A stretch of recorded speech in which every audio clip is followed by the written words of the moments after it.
First, I want to pay tribute to Diana myself. She was an exceptional and gifted human being. In good times and bad, she never lost her capacity to smile and laugh, nor to inspire others with her warmth and kindness. I admired and respected her for her energy and commitment to others, and especially for her devotion to her two boys. This week at Balmoral, we have all been trying to help William and Harry come to terms with the devastating loss that they and the rest of us have suffered.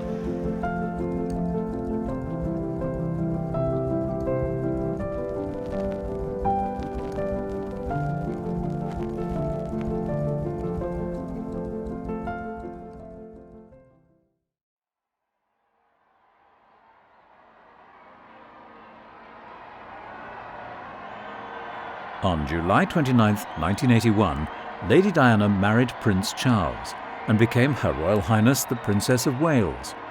Together they had two children, William, born in 1982, and Harry, born in 1984. The fairy tale dress, the golden carriage, the beautiful ceremony at St. Paul's, the blushing bride, the proud prince, it just ticked all the boxes. It was the fairy tale wedding, or so we all thought. To anyone in the know, it was very obvious that the Wales' marriage was in real trouble by the late 80s, and inevitably the announcement was made by the then Prime Minister John Major that Diana and Charles were going to separate. Now Diana knew that this was going to ricochet, and she made sure that the first people who found out that they were going to separate were William and Harry, and she actually made the drive to Ludgrove School herself to go and tell them. And Harry took it very badly, of course, being younger than William. He was incredibly upset. William was very stoic and said to his mother, well, if you're happier, if you're going to be happier, Mummy, then this is the right thing to do. This marriage was not built to last, and the two went on to divorce in 1996. Diana died in a car crash in 1997. The driver of the car, Henri Paul, lost control at high speed and struck the 13th column of l'Alma tunnel in Paris. Diana died 4 hours later in hospital from extensive internal injuries. The two brothers' worlds have never been the same since. William was 15 when his mother died, and Harry was 12. It was Charles who broke the news because William and Harry were at Balmoral, and so the duty of telling his sons fell to him, and it was a truly awful time for Charles. The realisation that his estranged wife had died, that he was going to have to raise his sons as a sole parent, and in the immediate future, how on earth was he going to break this unimaginably awful, tragic news to his sons? But he did, to William first and to Harry afterwards, and they did that together. William said to Charles, I need to be there when you tell Harry, and he was. You know, I remember the day William and Harry came back to Kensington Palace after their mother died. I remember standing in the hallway and William walked in and shook my hand and asked me if I was all right. I said, I'm fine, thank you. Harry ran down the corridor, flung his arms around me and broke his heart.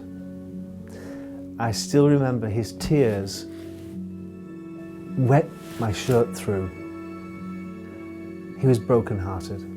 You know, how does any 15-year-old and 12-year-old cope with that? It was devastating for them, obviously.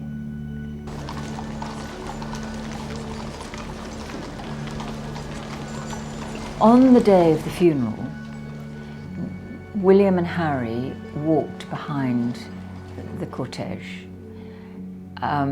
It was a long walk, and there were crowds sobbing and wailing, and thousands and thousands of people lining the route. And they walked with their father, their grandfather, and Charles Spencer.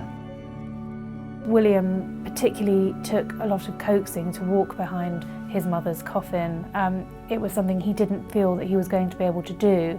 And it was in fact the Duke of Edinburgh who at the last minute said, "You must do it because you'll regret it if you don't. And if you do it, I'll do it." Because the Duke of Edinburgh was never due to walk behind the coffin. So to give the boys strength, Philip did it. And it was an amazing thing for him to do as a grandfather. But I think certainly, without a doubt, for the boys, the hardest public duty, because it was so public for them, that they would ever have had to have carried out. And they were both so young, and the enormity of what had happened, the grief that they were coping with, I'm sure hadn't settled in by that point. But I think hearts broke around the world. People watched that funeral all over the globe when they saw the coffin passing and that little envelope on the top with a wreath of flowers with the word mummy, which had been handwritten by Harry. Thank you so much. Thank you. No one who knew Diana will ever forget her. Millions of others who never met her, but felt they knew her, will remember her.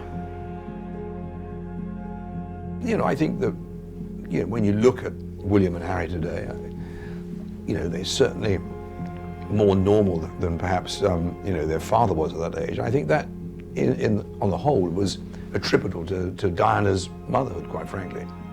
William, although he looks like his mother, is more like his father. He's studious, he's very careful, he's very respectful, he's duty-bound. Harry, on the other hand, is a hybrid of the Spencers' red hair and the Windsors, but he has his mother's naughty streak. Harry is the fun guy. Harry was always the boy that would take apart the television set, the video recorder. He would have in bits and want then to put it back together again. This shaped the generation of the royal family, one who did things very differently. She's said to have been the best at giving hugs. Harry has said that she would just engulf you and squeeze you as tight as possible, and you couldn't escape. He has grown to become extremely fond of his mother, and to this day expresses how much he misses her. He says that Diana was one of the naughtier parents, and that he misses the feeling of a mother to give you those hugs and that compassion that everyone needs. This has shaped Harry in later years to become just like his mother. Their lives have been played out in the media gaze for better and worse, more than ever before in the history of the monarchy. William and Harry are acutely aware of where things went wrong in the press in their early life. And there's an argument, quite a strong one, to suggest that the wheels so spectacularly fell off Diana's life and her public image and how she was portrayed in the press and how she was pursued by journalists and photographers that contributed to her tragic demise. Determined to continue the legacy of their mother, bridging the gap between monarchy and people with openness and honesty. The relationship between William and Harry is crucial. When Princess Diana died, it was William that put that loving arm around Prince Harry and helped him through the difficult trauma of losing a parent. And I think that brought them even closer together than normal siblings would be. They have become endeared to the British public as they remain the most popular members of the royal family. Friend and protector. She never once allowed her unfaltering love for us to go unspoken or undemonstrated. She will always be remembered for her amazing public work.